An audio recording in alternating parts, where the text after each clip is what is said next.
everybody, welcome in. We're in a little bit of a different location, a little bit of a different look tonight. Summer's crazy. We are actually working on some stuff for the 2027 parade, so we'll leave it at that. And Billy's coming up from the shore, so we had some good content ideas to do that we wanted to get through. So instead of waiting until all of us could be together, we're just doing what we can. So I think we're at home, but Billy's in a familiar area. Bill, where you at? The Winter Circle. Where else are you going to do a show? At the Winter Circle, right behind you, big number one. All right, so tonight we are going to be going over a great topic, I think, with a great person, probably the best person we could have for this topic. We're going to talk about the Fralinger 8 in a row run, and we're going to do a little bit of ranking.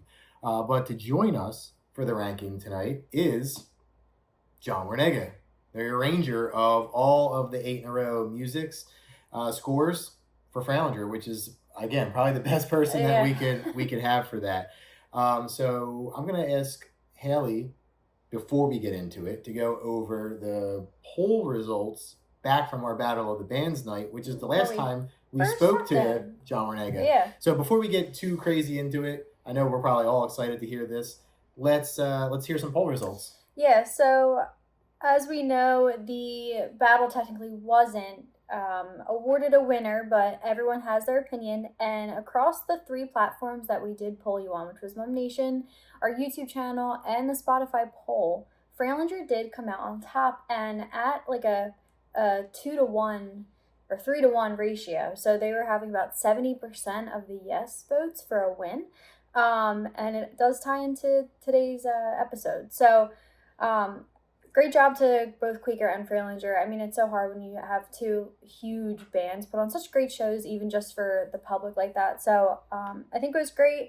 I personally agreed. I don't know if you agreed. Yeah, I did. And I know Billy did too. Yeah, so that was it. So just keep an eye out for any of our other polls. We like to try to tie them into our episodes as best as possible. So just keep an eye out, and we love hearing from you guys. So yeah, I will say actually one comment on that, just because we got a few questions here and there, like about the 3 of us, like why we thought Fralinger was better, had absolutely nothing to do with the playing ability. Obviously, both of those bands are, I would say, probably arguably equal. Me personally, and I know Billy said the same thing, we preferred the repertoire that Fralinger put together versus the lineup that Quaker did. But both sounded awesome, so we'll just say that. That's why I voted for Fralinger. I don't know why anybody else did. I'm sure Fralinger guys, if they voted for themselves, so that probably didn't help the vote either in favor of Quaker. But, anyway. All right, so getting into tonight's topic, the 8 in a row run for Fralinger. We're going to cut to John in a little bit, who I had a chance to sit down with, and we all put together some questions and talking points to throw in front of him. But before we get there, I just want to ask Haley and Billy, I'll ask you first. Was the list hard for you to do, or was it kind of clean cut? It was definitely difficult. I think, so I watched them back to back to back, and I tried to watch them in order, and then I went back and forth and watched where I needed to firm things up. And even just moments before we began filming, I was still kind of rearranging my list. But I think splitting it in halves, I think for me, they were easier to kind of carve out, and then I just had to play with a little bit of moving some things around. But overall, very difficult. I think that era of the parade was like very powerful back on the street. And I know there were some like prop changes and everything. So, but when you look back at judging one band against themselves in such a prime, it is very difficult. Yeah, it is difficult. And I tried to do my list based, like you just said, off of Fralinger versus Fralinger, not what Fralinger went off of in the parade that we were talking about. Like I tried not to go off of 2005. Oh, okay, what did I think of the other bands that I just was in a bubble. Yeah, I just tried to do, here's the Fralinger 8. If they all went up in their own parade, if they were 8 bands in the same parade, where would I have placed each theme? And that's how I tried to do it. I'm not exactly sure all of John's reasonings for when he gets into his rankings. Well, you're going to find out. Well, I am going to find out. But I didn't solely base off of music. No, I didn't either. So. No, I didn't either. Bill, how about you? Was it difficult? It was extremely hard, and I was It was weird because I wrote down a couple comments just for myself, but like I wrote like not enough plumes or empty street, which is not a knock on Fralinger because that year it was enough plumes for them to win, obviously. But I was comparing Fralinger to Fralinger, which was a lot harder than so many other things that we have done here. But it was fun, and never complained about sitting there and watching 8 in a row. All right. Well, you heard enough from us. Let's go to John Wernega. Quick note before we do. We didn't want to cut out a lot of the great stuff he was saying, so we didn't. So instead, we broke it up into 2 halves. So this episode is going to be John ranking his number 8, the lowest on the list, through number 5. Part 2, which is coming your way right after this episode, is going to be 4 to 1. So you're definitely going to want to tune in to both, but some great talking points and some great behind-the-scenes stories from each of the years, and even some of the non-first prize years from Fralinger and John's time there. So without further ado, let's cut to John Wernega ranking the Fralinger 8 in a row. Historic run. Fralinger 8 in a row. Amazing run. We talked about it a little bit at the Battle of the Bands. And now, like we said, we're here to rank and hear your opinions on that. So without further ado, let's get right into it. Let's start, as we said, from the bottom up, if that's cool with you. So we will start right in with your 8th ranking, and we'll turn it over to you. Number 8 on the list of the 8 in a row will be what? The Space Theme 2003. All right. Starship Fralinger. There we go. Starship Fralinger ranking at number 8 for Mr. John Wernega, the arranger of that theme. What makes that number 8 on your personal list? I would say my number one reason was the music was not performed nearly up to the tempo that I intended. And the tempos should have been around 150, 155, which we started doing for the Gypsy year and later. And when I listen to that theme now, it just sounds like everything's in slow motion. The dances look like they're in slow motion. It's not just the music. The whole thing, the whole feel just feels like it's in slow motion. And there's a reason for this. And the reason was my style was new for the band, and it was very difficult. They had to do endless sectionals to work on, especially the first alto runs and the tenor runs. The tenors never played runs like that before. And the band just was not ready to play them up to the intended tempo. So I would guess our tempo on New Year's Day was probably 135. I don't think we hit 140. And so it was slow. Now, because it was slow, did that require you to cut out any of the music to keep in the 430, or was it all still good the way you wrote it? So when I was driving up here, I was reminiscing about the point in the fall when I had 8 minutes of music. Wow. Oh, my God. And I was thinking, well, if we perform the music faster, maybe I wouldn't have to have cut as much as I did. And maybe that 8 minutes of music was actually 7. But I remember telling the band, I didn't know how much music it was, but I had all this music we rehearsed, and it was all separate pieces that I was going to put together. And I said, it's all staying in. And Herbie Smith made fun of me for years for that, because after rehearsal, the team got together. John, you have 8 minutes worth of music. We have to cut some stuff out. And Herbie always made fun of how I stood in front of the band and said, it's all staying. So anyway, the music for that theme was very rich. The chord progressions were very, very rich chord patterns. Nice runs. The runs in Star Trek, they were almost like a cross between a Charlie Parker run and Chopin's runs in some of his sonatas, with all the chromaticisms in there, and there was some nice things going on musically. The suit that I wore, the banjo suit that had the giant orange head, was definitely a spectacle there. The purple suit against the orange really popped. I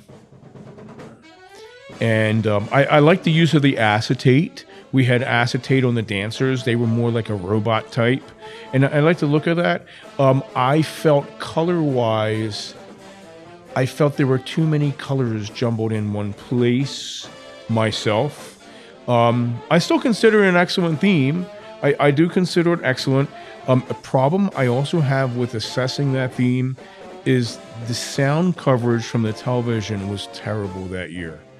It just made the band sound horrible, and I believe the microphones were actually behind the band, and this is back when the band marched 50 feet in. I think those microphones were probably placed 25 feet into our march, which means we were ahead of those microphones once we got into performance position, because back then you had a walk-in song. And I think that's why the TV was not capturing good sound. It was capturing the back of the band. And bands were sounding really bad. It's bad press for the mummers when they do that too. It makes people watching it think this is what they sound like. Do you ever think it might be a good idea to take some of the people from different bands like yourself, arrangers, musical minded people, and maybe have those people help with the sound check for the parade to make sure that the bands are going to sound the best that they can? Because I remember a couple of years ago as well, I think it was the first year that it was on the current station, the FMZ, where the sound was bizarre. Like, it was really weird. I think it was 2024, I think it was. Or maybe that was the second. 2024 was a year that it sounded like we were playing into a tin can. Yeah, it was very, very weird. And I don't know why it had that type of sound, because you can definitely see the left and right mics in the front of TV, but it sounds like, to me, it sounds like the microphones were backwards. Like they were facing the judges stand, and you were getting like the reflective sound versus it going right in. I don't know if that was the case, but that, to me, that's what it sounded like. I totally agree. And it's interesting you brought that up, because I said the same thing. It doesn't, like, Furco does not sound like us at all in that video. And it's very sad, because we did that, the Angel theme, which is my favorite of the ones I've written for them so far. Yeah. And I know we sounded so much better than that. And people have commented, they say how great Furco was doing that year and how much they've improved in the few years I was working with them. But I think everybody realizes that the microphones just were not capturing good sound. So on that note, in sometime in 2004, and it might have been in the fall, George Beatty met with the TV team. And he told them that we have a guy in our band, John Bowen, who got a better sound than the TV using a camcorder he bought at Kmart. And that's how he got them to start thinking about, he got them to think about how the sound is placed. So then we started doing the sound checks, or we might have done that before. So we did the sound check, and I remember him telling me that they were saying, oh, we need to put mics back here to get those players in the back. And he says, no, you don't want the players in the back. You want the microphones in the front. So if you notice, there's a big difference in sound from the 2004 to the 2005 parade. There is. 2005 listenable. And we can thank George Beatty for that. Wow. Yeah. He had, he worked with the TV station. But here's an interesting moment. So when I was with Fralinger, we would be downstairs watching old mummer tapes. And we have 1979 on, Fralinger doing the 50s theme. And Herbie says, hey, John, listen to that. He says, we have all this technology nowadays, and the TV had a stronger sound of the band back in 1979 than we do now with all this modern equipment. And that was a powerful statement he made. It is true, though. That they made the band sound so powerful on TV back then.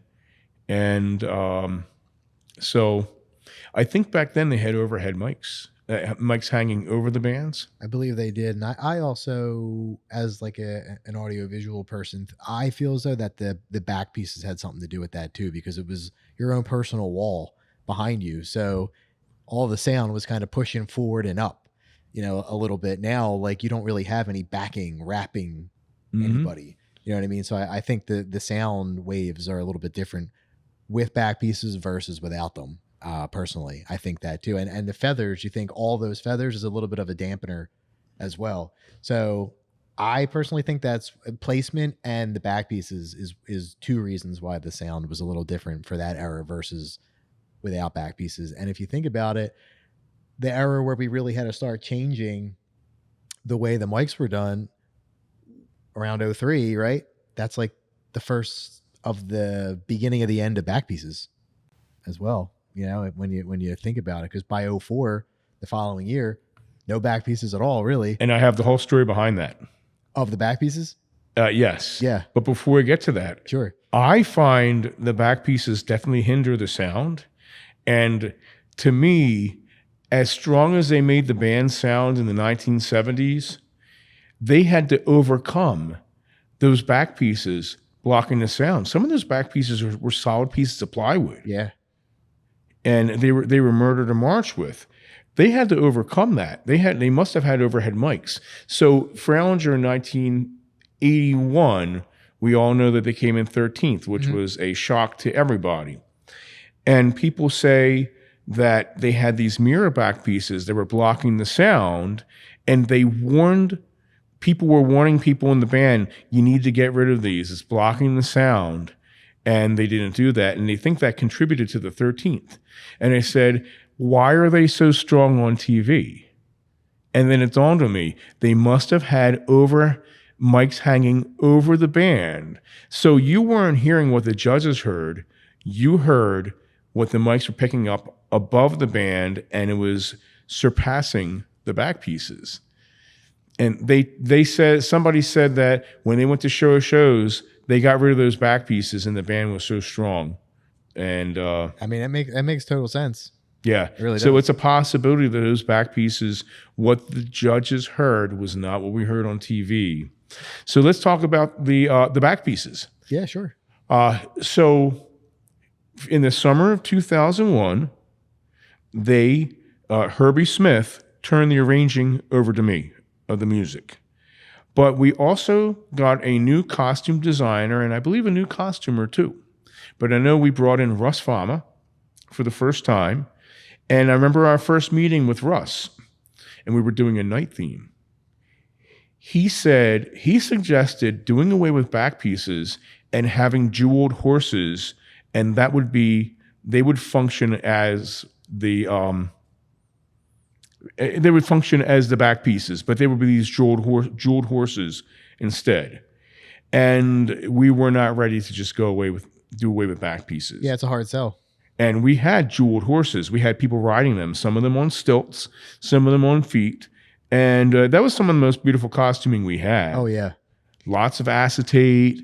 It looked great. And beautiful colors. In fact, I would rank that ahead of the space theme that won the next year.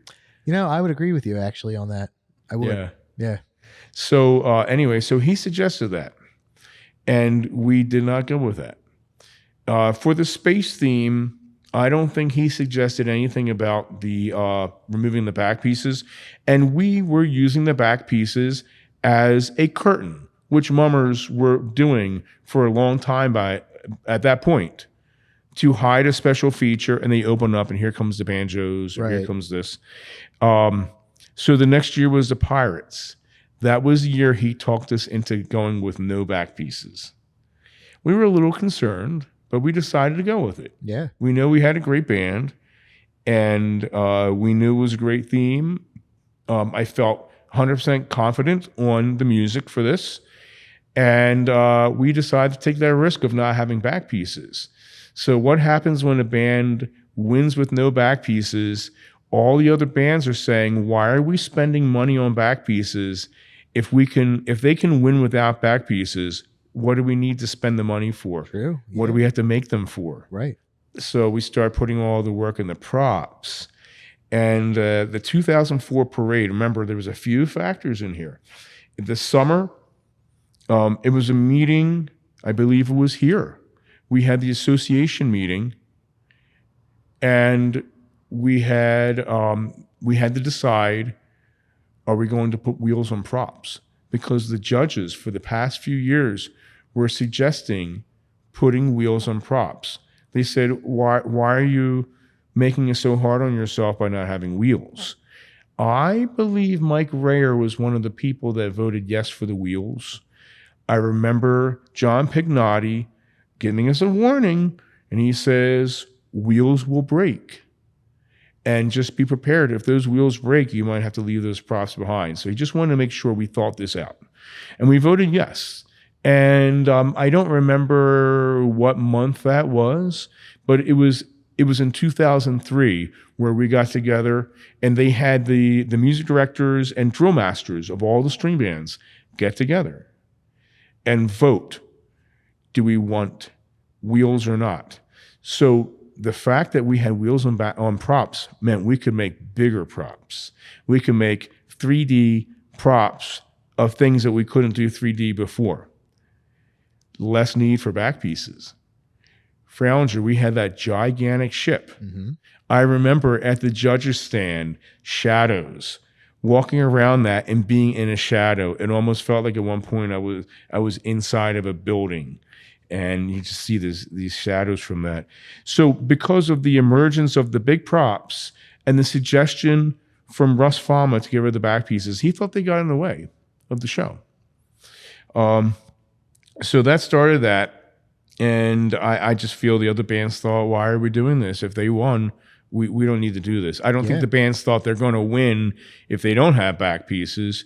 But I thought they, at that point, realize what's not going to hurt them if they don't have back pieces. Right.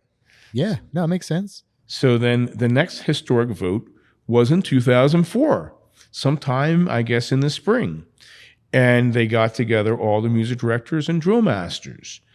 And the vote was to get rid of the starting line and set the band up in the performance area and just start there. And the judges were saying starting lines are archaic. Nobody has them anymore. Drum and bugle corps set up in the field. And we had the choice that year of either setting up in the judges' stand or using the 50-foot starting line, which used to be 100-foot. And Mike Rayer was very supportive of starting in the judging area. And it reconfigured the whole way a band does a show. It certainly does. It really does. Yeah, it definitely does.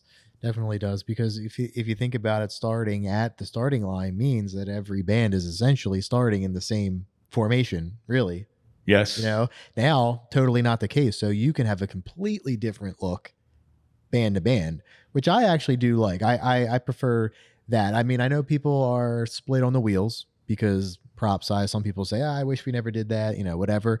I don't think anybody's going to argue on the starting line thing, though. I think would probably, in my personal opinion, be unanimously. Everybody would agree that was a good move for sure. Yeah. I definitely think that. But last thing before we move on to number 7, to circle back to the space theme, can you give us quick what would have been your biggest few inspirations when putting that music together? So some of my favorite movie music, well, I'd have to say my favorite movie music is John Williams. Oh yeah. I remember when Star Wars came out, I was in first grade. Okay. And going to the movie theater, hearing the surround sound of these, and it was just incredible. Yeah. The fanfares, the brass work he has, it was just totally incredible. And musically, yeah, when they said space, I was 100% on board for that. Mm-hmm. I just think that the music for the space movies is just so amazing. And I will let you know, back then, and I said this in another interview too, I don't really feel like I knew what I was doing. And I did a lot of trial and error back then. So our original walk-in song was supposed to be the theme from Independence Day. And it has this trumpet fanfare. So I took the recording and I transcribed it note for note as it was, brought it to a small group at Fralinger the Tribe, because back then we tried things in small groups before we did it with a full band. Yeah. And it didn't sound good. it just didn't transfer right. And I said, well, let's try with a full band. Maybe with a full band, it'll sound good. It just did not sound good at all. So I just moved on. We came up with new stuff. It's cool. And it's a great theme when you listen to the recording, but it just didn't work. Yeah. And one night, Steve White gave me a recording. It was Star Trek, but I think The Next Generation. And that wound up being a walk-in song. Okay. And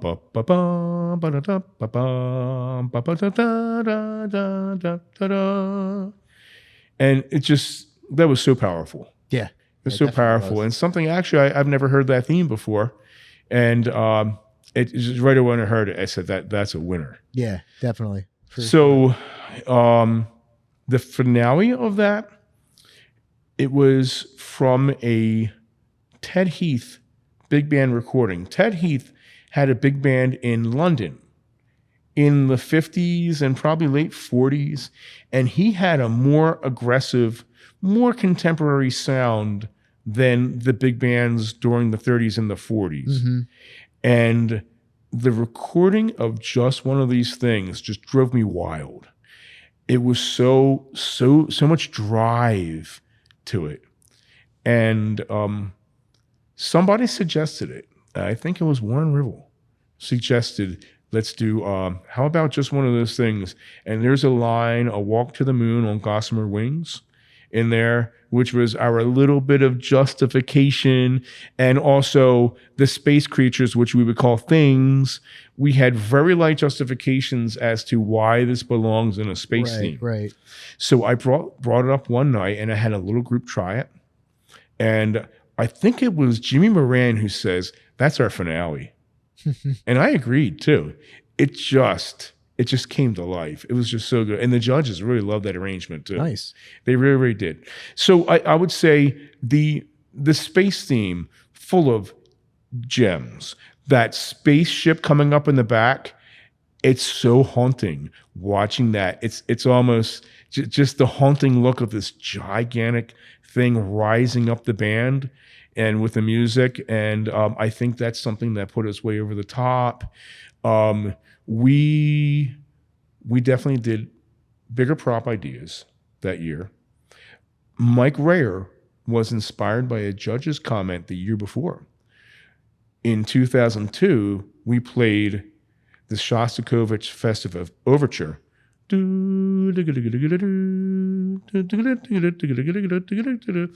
He had the band standing in a semicircle, standing still, playing this. And he said, come middle December, guys at the band were saying, we probably could have drilled to this. And then one of the judges mentioned that he'd like to see more movement. Well, he gave him more movement for the space theme. We did learn from that. So I'm ranking space theme as number 8 out of 8, but it had gems. It definitely had gems. And sometimes I consider taking that theme video, putting it in Final Cut Pro, speed it a little bit up just to hear it drive. Yeah. If only the TV sound was any good. Well, with covering the finale of the space theme and finishing that out, let's move on to your number 7 on the list, because I'm sure everybody is anticipating as we move along. So I'll turn it over to you. Number 7 on your ranking list. Let's hear it. So number 7 will be the Arabian theme. Okay. 2009, I believe. 2009. I don't remember the name of that theme, but I remember I put on the music Dancing Chic to Chic. And the year before, for the space theme, on the final draft, I put Space for Rent. I just put joke titles, and there were people in the band that were worried. They said, is this really the title? Yo, is this right? And people say, yeah, it's the title. It was fun. So the Arabian theme, lots of great moments in there. My favorite moment was the transition from Caravan into the next piece, which was called, I believe it's called Arabian's Dance. It's from the Peer Gynt Suite. And a lot of people thought it was from the movie. What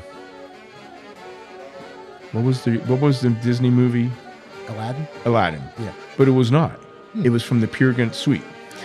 And there's something about the way those chords build up, then up an octave, with that B flat major seventh there, and it just made the whole room when we were rehearsing just light up.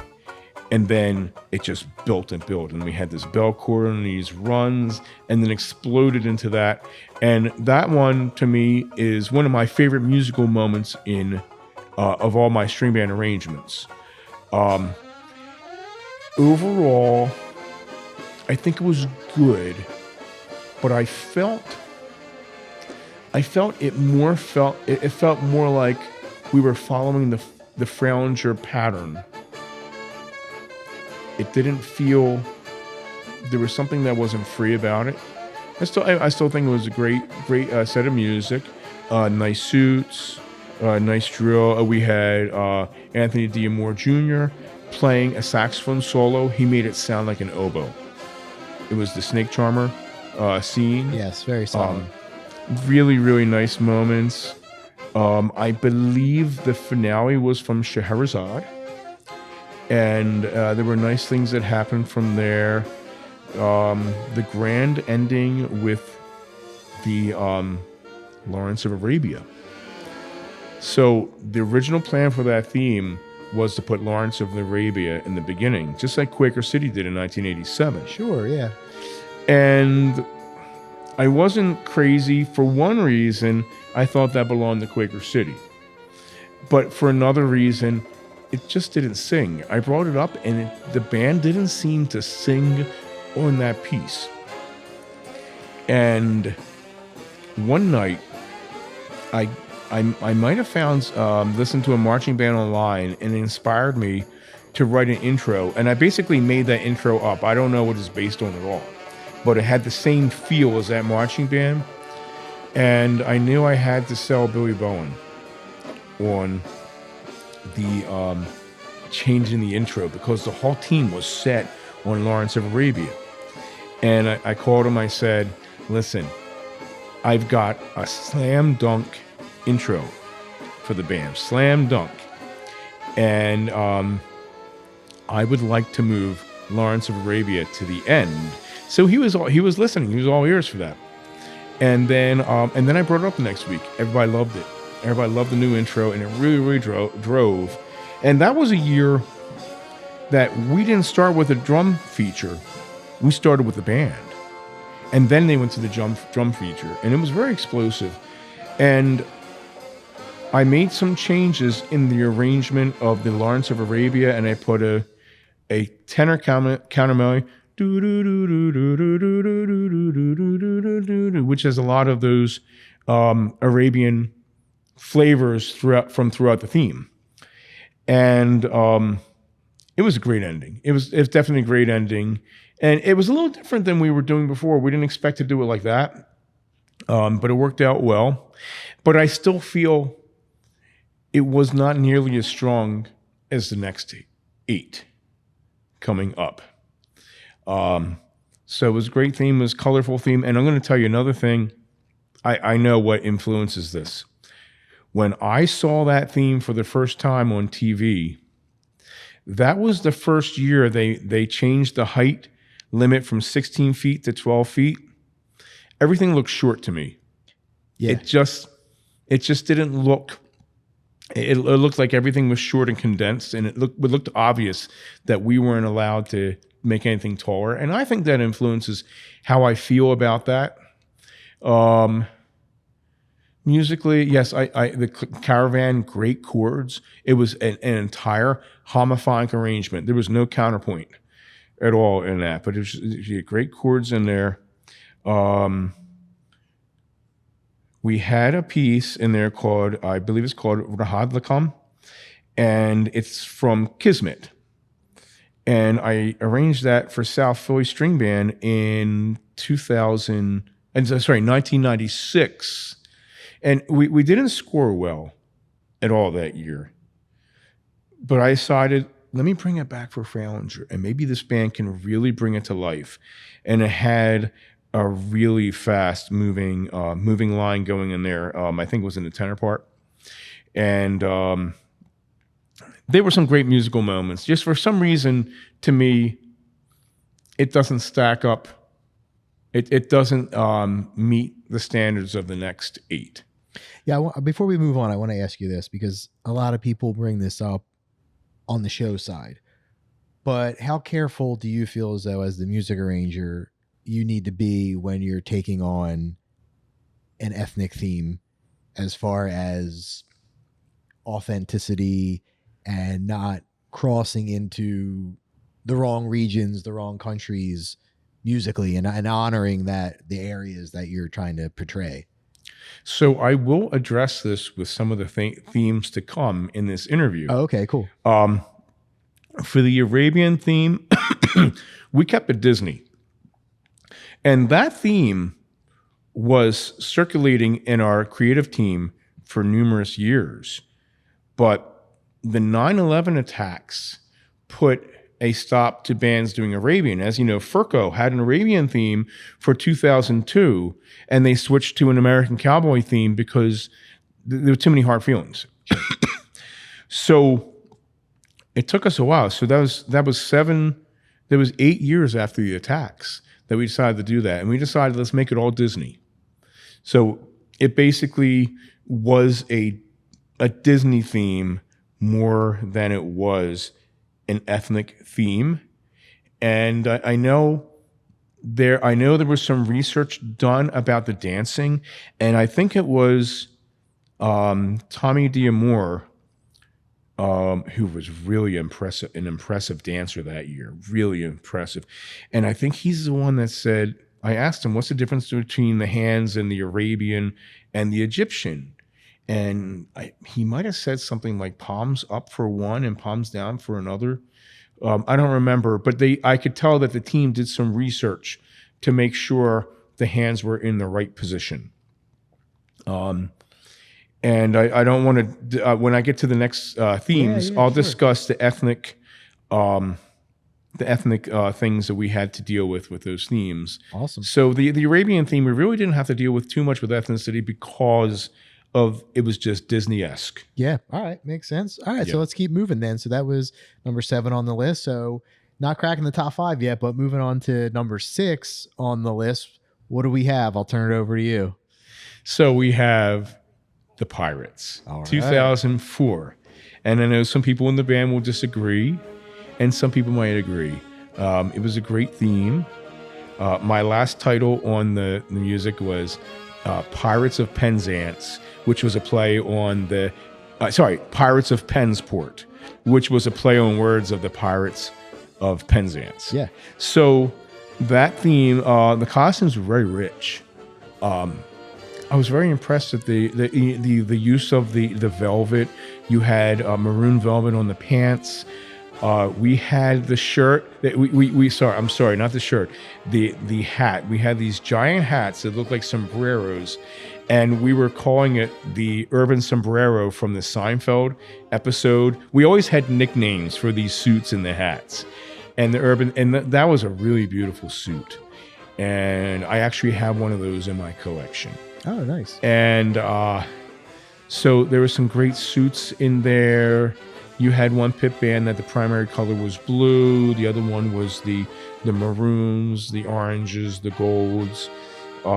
We had the treasure chest open up, and the banjos come out of that. And I would say that was our first banjo in a box theme, which all the other bands started copying. Definitely.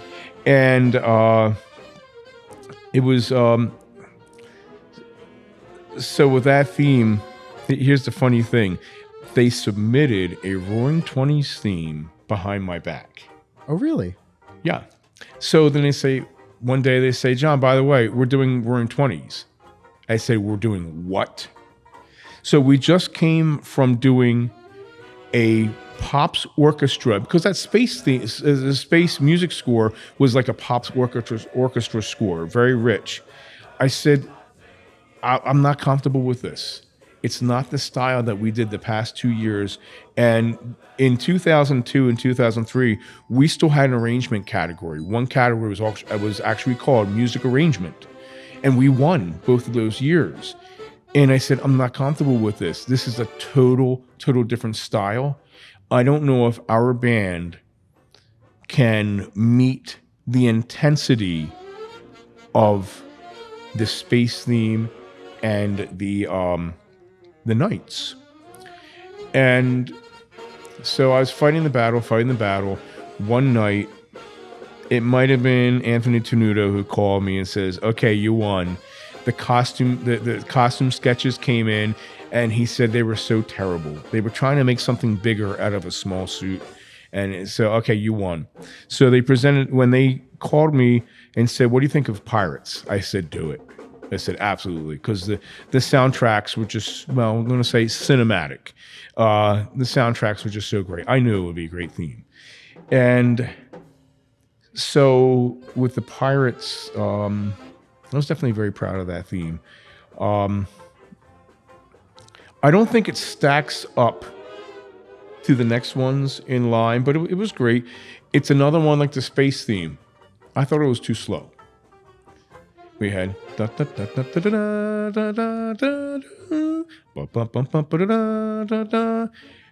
was like and I won. It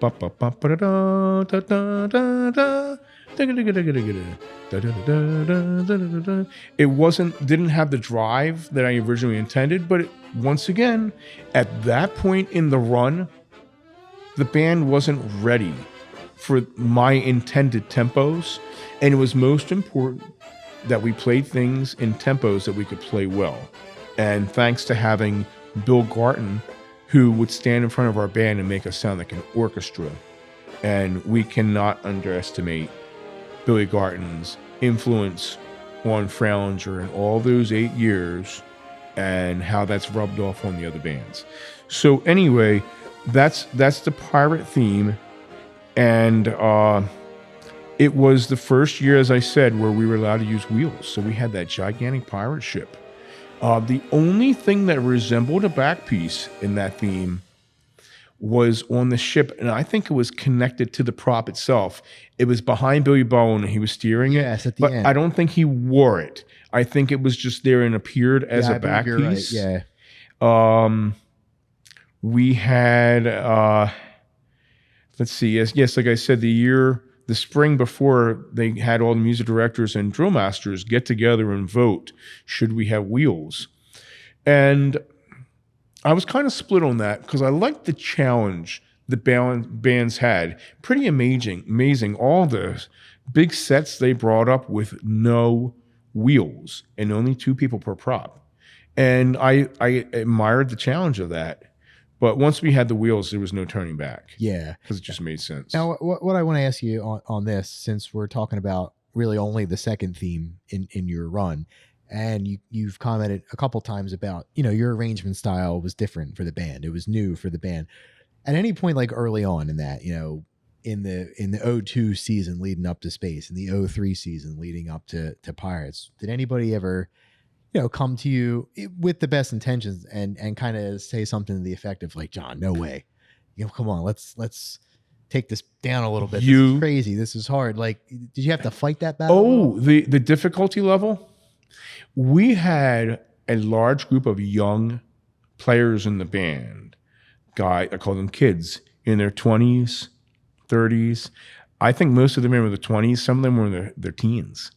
And those guys wanted hard music. Okay. And they were pushing me to write difficult music. I really wasn't getting flack about that. Okay. And they were learning it. They were doing what it takes. And I also had Billy Garton there. And there was we don't like this. You have to learn this. And that was Billy Garton. Wow. So, and we had sectionals, and they took it very seriously. And you got to remember, Fralinger went a 16-year dry spell from 1987 to 2003.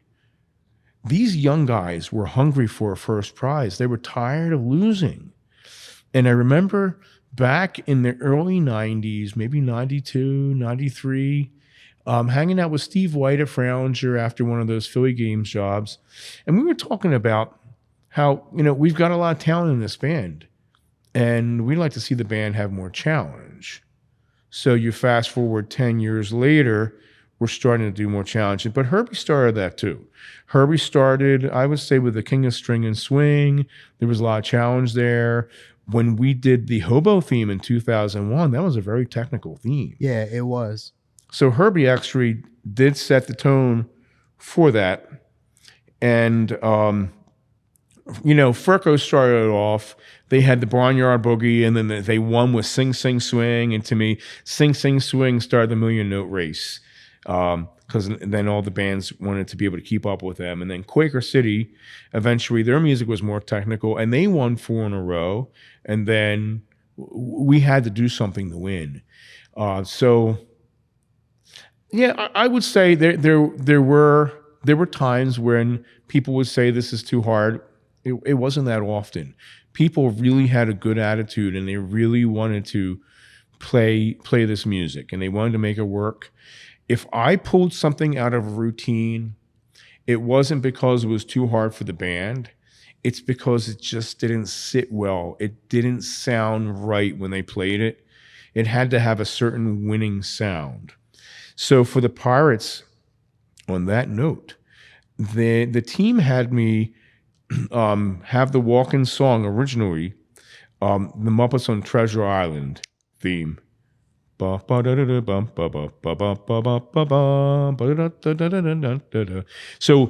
I tried to turn that into a driving style like I had the 2 years before. And no matter what I did to it, it just was like a lump just sitting there. And each week I just was not happy with it. I talked to people outside on the pavement afterwards, just not satisfied. And then Steve White calls me in his car, and then he plays me. I think it's from Hook. And I said, "Wow, that's it." I just went ahead and wrote that. I don't think I even asked anybody's permission. I just came in with that the next week, and people probably could tell how I liked the music. The week before, I was very tired leaving there. I would be all depressed. I would go out to Nick's Roast Beef to make myself feel better and eat a roast beef sandwich because I was all depressed. Well, I felt great that night when I brought that theme from Hook on there. It had a drive to it, and it just brought the band to life, and everybody loved it. Everybody loved it, and the guys in the band would help me win these battles. So that was a great part. Why does it sit number? We're on number 6 now, right? Yeah. Okay, so why does it sit on number 6? Harmonically, I like chords with extensions like 9ths, 11ths, sharp 11s, 13s. I like jazz chords, and that one was full of mostly triads, and a triad is basically a root third and a fifth, 3 notes in the chord. Extension chords have 5 to 6 or 7 different letter names in the chord, like C, E, G, B flat, D, F sharp, A. Let's see, sharp 11 with a 13th. So it didn't have a lot of those chords. Sometimes nowadays we call them crunch chords because the notes clash with each other and you get this crunchy sound. And it didn't have a whole lot of crunch chord in there. So I thought it was a great musical score. I thought it was a great show, but it harmonically, it wasn't as exciting as some of the ones to come. Drill wise, Mike Ray was still building the band with these young guys, and there seemed to be a lot more of the block drill in there, like bump bump bump da da da da da. The band would lean over, and they were more on the block. Yeah, I can see that. But if you watch the next years after that, the band wasn't in much of a block. They were all over the place. True. And I like seeing things. I like seeing that with our band, that our drill was innovative. It was exciting to watch, and it wasn't in a block. So the Pirate, definitely a nice show. I definitely place that above the Space. I still like the Knights better than the Pirates, even though the Knights was not a first prize. The Knights were so colorful, and it's just so tastefully done. Yeah, I think I'm going to agree with you again on that. The Knights was a great theme. It really was. Yes. And I think it helps that the suits were some of my favorite suits I think I've ever The suits seen for sure. But all right, now moving on. Halfway through the list, we're about to hit number 5. So getting up there now. All right, so let's hear it. What do you got at number 5 on the Fralinger 8 in a row list? 2007, One in Spirit. Okay. Now, I think that's probably going to be the biggest surprise on the list, I think, personally, because I feel like a lot of people maybe would personally think you would put that one higher or have it higher themselves. So I'm curious to get into this one. Let's start right off with why number 5 on the list with the Pirates. All right, with the Indians, yeah. All right, so to start, part of it is the TV coverage. I think where they put the mics was bringing out more of the percussion than anything else, and it just sounded on TV like too much percussion. And that's going to influence what I hear, because I want to hear the ensemble. I want to hear the chord structure. That definitely had some amazing musical moments in it. There are, and so that's an ethnic theme, and I'm going to be talking about some of the things to deal with that. So I think maybe the hardest ethnic theme to tackle is this one. Personally, it was. I agree. I agree. So we went with movie themes and musical themes. Like we had They Call the Wind Mariah from the musical and movie Paint Your Wagon. Which coincidentally was the first arrangement. It was as a street song back in 1992, the first street song of mine that made it to the street that they used on New Year's Day. Which I love that arrangement. That's a great. Have you heard that arrangement? I have heard that arrangement. Yes. It was basically the entire library of every jazz chord I knew, and Sean Decky found a video of it, and he said, "Is that your arrangement?" I said, "Yeah." And nice chords. It's kind of boring to play because it's all whole notes and half notes. So anyway, it was revisiting that. So you get to Call the Wind Mariah. We had we had Apache from what's the name of the group? Sugar Hill Gang. Yeah, Sugar Hill Gang. Which is not the first group. That actually came out in I believe it's the 50s. And I don't know the name of the group, and it might have been the Safaris. There was a group in the 50s and the 60s that was revisited through each decade. Oh, okay. In fact, Fralinger Indians in the 60s, it might have been 1962, 3, or I don't remember, one of those years. And I listened to it, I said, that's Apache. Oh, well. In there. Okay. But it wasn't based off the Sugar Hair Gang. Yeah, sure. And it wasn't the same jumping style. So we had Apache in there. We had no ethnic songs from Native Americans in there. And I will tell you, there's a side of me that was uncomfortable with the fact that we had no true Native American Indian music in there. But an issue we had, in order to make it an entertaining mummer show that's going to win, it needed to have certain contour, it needed to have certain flair to the music, and that music was in the movie scores. So we did that. And so we had that. We had even though it's at number 5 in my rankings, really, really neat musical moments. And like there's one part, and I talked about this in Jonathan's interview, where one week Anthony Tunito said, John, the music's too hard. So I decided, well, I'm going to get you back this week. So I wrote this one run that was just insanely long and hard. And it worked its way up to the... 100% knew that was the run you were going to talk about when you said that it was like a long and hard one. I had in my mind that was the one you were talking about. Yeah, so it was basically, all right, you want something hard? I'll give it to you. I'll give you something hard. And it came out good. And it was a great lead up to the culmination of that figure. So if anybody watched the whole Jonathan Bajarski interview of me, Yeah. toward the end, I reveal the source of that, because I wouldn't tell anybody in Fralinger. And a few years later, South Philly used that same figure, and I know they had no idea where I got it from.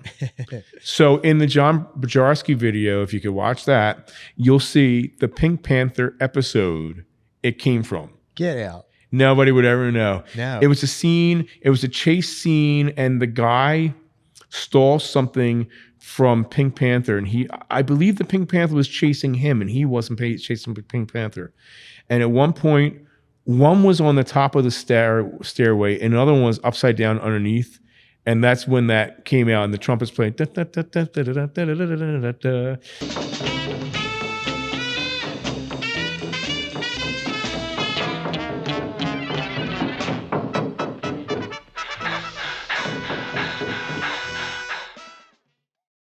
So if you watch that interview, you'll see that scene. I would have never guessed that was where that was from ever. Yeah. So and I bought the Pink Panther because I like the music so much. So I bought the whole DVD set. Yeah. And that came up that one night. I said, "Wow, that sounds like something from an Indian movie." I like that. So it was arranged in just fourths, but I did a quartal arrangement where I had a fourth and another fourth below it, which gave it, in barbershop, we called it like a dirty sound. Put some dirt in that sound. In fact, all throughout that routine, I did that, and it gave some dirt to that sound of just the open fourth, but another fourth underneath it, making the top note and the bottom note of the seventh apart. So that was a great moment. Is it the tune? I think is called Chief Tomahawk. I hope I'm naming the melodies correctly. Ba ba ba ba ba ba ba ba da da da da da da da da. Is that the right name? I want to say it is. Yeah, I think you're correct. All right. So there was a build up into that was just blood boiling, with another one of those bell chords and a run. And I always liked fast. It was never fast enough for me. And Billy Garton had the band play that section even faster. And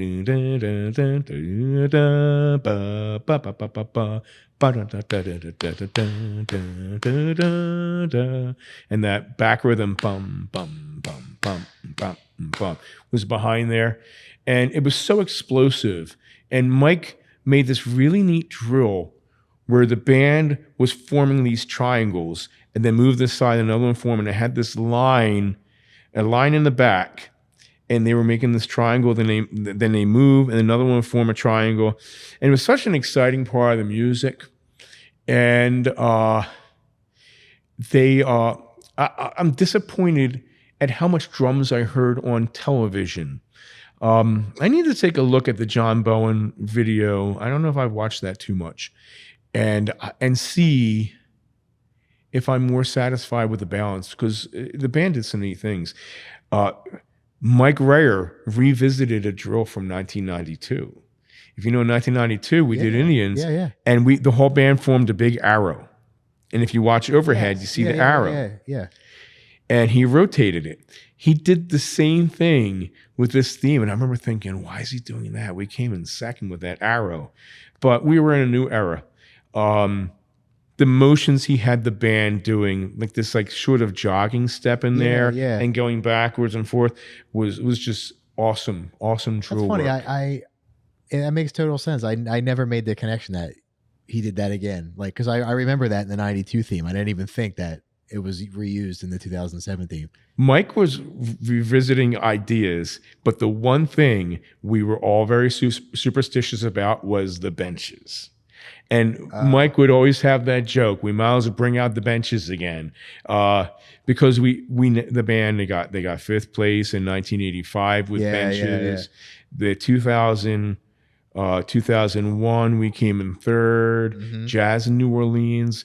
I'll tell you, the Jazz in New Orleans bench scene was so over the top. Yeah, that was like, you can joke about the prizes we got with those. And hey, the scene in 1985, it was just so over the top. Oh, it was cool though, like with the going back and forth. Now that was the church scene, but the bench was earlier when they played the cakewalk. Oh yeah, you're right. I'm thinking of when they're sitting in the pews. They did a wave with their feet, feet going, their legs going like this. I think they did something with like standing up and sitting down real quick. I believe so too. Yeah. I believe so too. Yeah. So he revisited things. The one thing I really wish Mike revisited was the giant wave from 1983 where the band was in a diagonal and all the saxes, it was the whole entire sax section. They all turned over like this. Oh, yeah. I actually reproduced that in my Santa Claus is Coming to Town video. I did it with five images of me, and I took some practice. Now for this, I want to touch on a little bit. I know you referenced you're a fan of John Williams and things like that. Funny, I had never heard you say that before, but I can hear, in my opinion, like some of John Williams in your stuff, Sure, inspirationally and stuff. I hear a lot of things that you write, for the alto top part and everything with the moving lines and stuff like that. Reminds me a lot of things that John Williams does with the flutes in his arrangements, because he has a lot of airy, moving flute parts. Like if you think of E.T. and stuff like that, and even stuff he does with strings. A lot of your things sound very orchestral and string oriented, even though it's played on woodwinds. Do you realize that, or is it just something that you tend to do? So, Viva Latina hasn't been brought up yet in this interview, but before Viva Latina, everything I arranged was orchestral. You had the night, you had the space, you had the pirates, and you had the gypsies, which was all orchestral. And the Viva Latina was the first year of our run where it was not an orchestral theme. So we were going into different territory with the music than I did before, but I was very excited about that theme. So back to the John Williams flutes. I play some figures in church that sound like those flutes. It's almost like they flutter up and they flutter down. I do exactly those. What I'm talking about. I do more of that on the organ. I feel the runs I write in the band, especially in the tenor section, are John Williams runs. Yeah. And there's a video I made of the Strife is O'er, an Easter hymn. And in the beginning, I start on the organ, all 16th notes, and I feel that's a John Williams style. With the trumpets coming in, going on, I feel that was probably my biggest John Williams style, but it does happen in the string bands.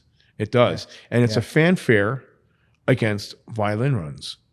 Yeah. Mm-hmm.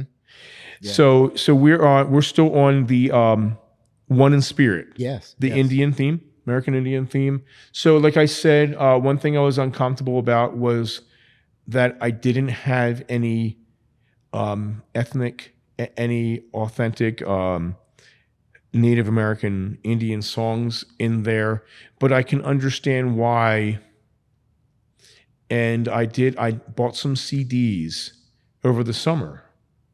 And I went to a powwow, and I just couldn't find the right music that would help us win, and have just this dynamic music sound. Yeah.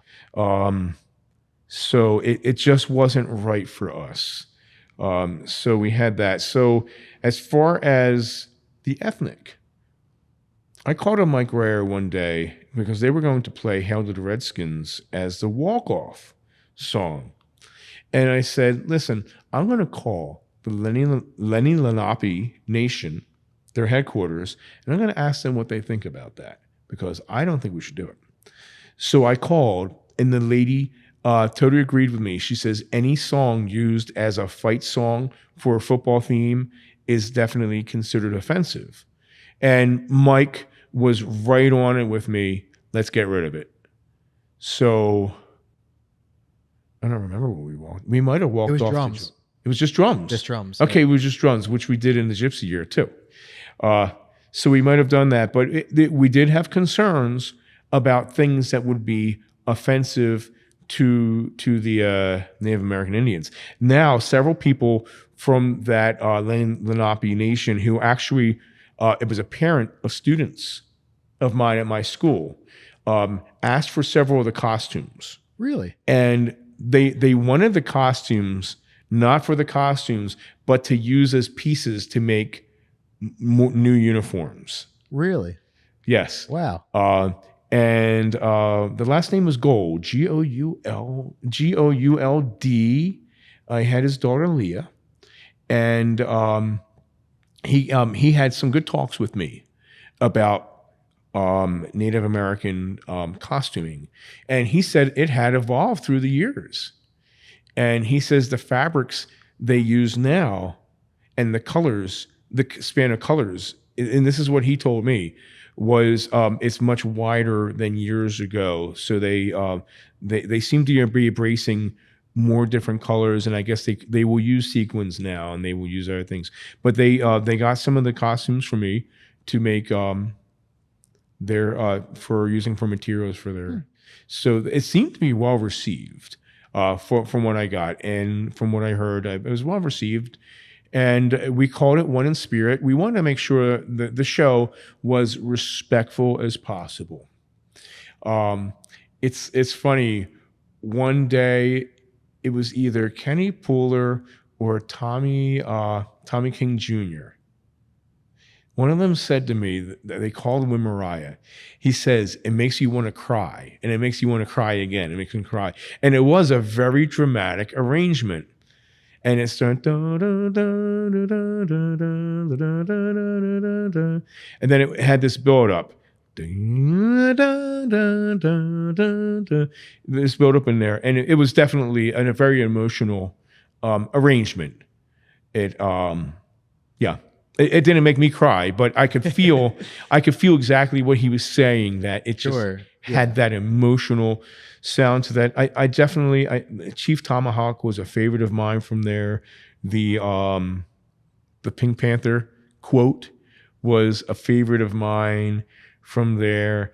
And they had in fact, I made a whole video on the construction of the music. It's not released yet. Oh, wow. That's really cool. Yes. I look forward to that. So now here's something a lot of people don't know. My brother Henry made the giant eagle at the end. Oh, wow. What they needed was a TP to come up and for it to open, and the wings, and it expanded and turned into an eagle. So Henry, he did an amazing job with that. Yeah, he did. The TV did not show it. You see dancers with a dream catcher and people cheering in the audience, and nobody, you couldn't tell what they were cheering for. But if you watch Johnny Bowen's tape, you see that expand and open up.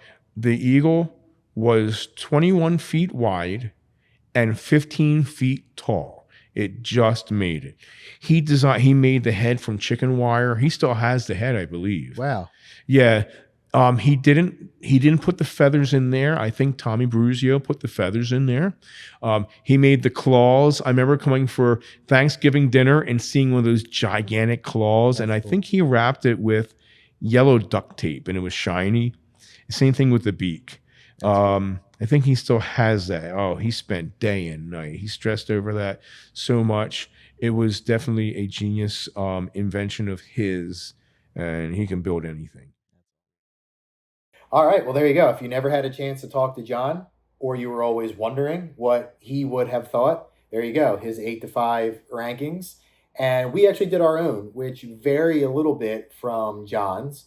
But let's take you guys through what we think. And obviously, we would want to hear what you guys feel. So comment to the episode on any of the platforms, because we might revisit some of your comments on the later episodes to kind of reveal what some of you guys think. But I'll start with Haley. What were your rankings and reasons for 8 to 5?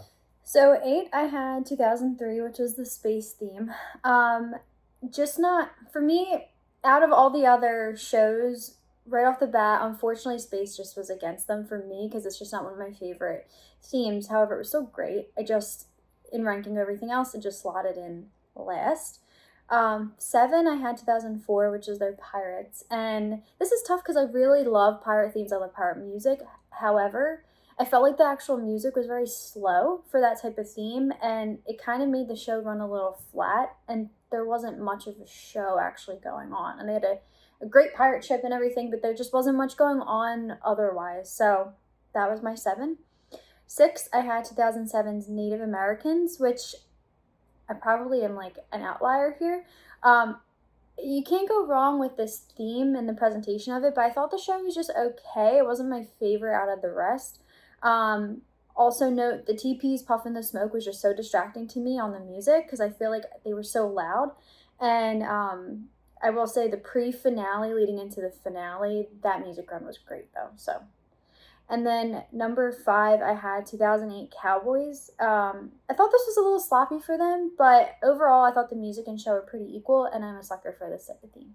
Okay, cool. Yeah, nothing wrong with that. It's a great. I mean, again, you can't go wrong. They're all one, so it is what it is. But all right, so here's my list, and I was just talking to Haley about this before we were recording, where I surprised myself a little bit on 7 and 8. So my number 8 is the Pirates, and I love pirate themes. So this is maybe why I'm hypercritical of this theme. I'm similar to what Haley said, where I didn't think there was too much of a show for this one. I really like the costumes a lot. The imagery of the props that they had was really cool. But again, thinking that this was the first year that we were allowed to use wheels with props, I don't think the integration was there yet. The ship was cool. They didn't really do anything with it. There wasn't a lot of scene changes with it either. It kind of just was set from the beginning. We saw what we saw, and that was it. There wasn't a lot of gimmick stuff. I think the only thing was really like John used the phrase banjo in a box, which was a big thing for a while. With the string bands, everybody started bringing up some kind of concealed, like a prop that concealed the banjos and it opened. Fralinger started that with the pirate theme. But that was really like the gimmick that they had. I did like the human face, and then they became the skull. I feel like that kind of went missed though. Yeah, it really wasn't highlighted that well. So for me, years I said I hated the space theme. I did not like it because I liked Quaker's Chinese theme more. But I thought that was going to be 8, but I actually have it at 7 on my list. Reason being is I thought that the costumes were equally as nice to the pirate theme. I didn't really think anything stood out in one theme or the other. I thought the music was equal, but I thought, honestly, after rewatching it and watching it to do this episode, I actually thought the show of the space was better. So I flip-flopped them. Number 6 was the Arabian. I thought they were slightly better shows, obviously, up in that era towards the end of Fralinger's run than the beginning, because they just were really in their stride. But I put it 6 because there just wasn't really anything in that theme that I thought was really all that good. And to be honest with you, I thought most of the costumes were ugly. Sorry. I just did. And then 5 on my list was the Hillbillies. I like hillbilly themes. I think for that being the one-off year where we had special prop rules where the amount of props you could have on wheels was limited, I think they did well. I think they were creative and did what they could do with it. But it was what it was to me. I didn't think it was anything crazy, except for the music, which again, we weren't basing anything solely off of music. So again, score was awesome, but I don't think the show lived up to the music score that John wrote, you know. But all right, Billy, let's hear from you. What do you got, 8 to 5? Okay, number 8, I have, mind you, this is last place, which is crazy because it's first place. But I have 2003 Starship Fralinger. Not a huge fan of space themes, but as far as space themes go, it was amazing. Number 7, I have 2010 Feudin' and Fussin'. For that one, for me, the street was a little bit empty. 2009 is number 6, Wishes Are Command. And number 5, which this is where it really started getting tough. 2007, One in Spirit.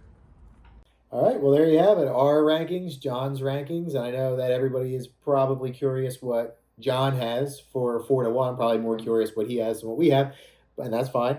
But you're going to have to come back to hear what he has to say. So we're going to have part 2 coming your way very, very soon, right after this episode. We're not going to make you wait too long, but keep an eye out to all of our platforms. If you don't already, follow us on YouTube and Spotify and Apple Podcasts and iHeart and everything else under the sun. Make sure you follow us and turn on the notifications so you get all the info and news for the new episodes that are coming your way. All right, so stay tuned for part 2. But I'm Mike Jacobs. Haley Heron. Billy Oakham. And we'll see you on the next one. Hosted by Billy Oakham, Haley Heron, and Mike Jacobs. Produced by Haley Heron and Mike Jacobs. Producer Brian Donnelly. Thank you to Cheyenne McLean.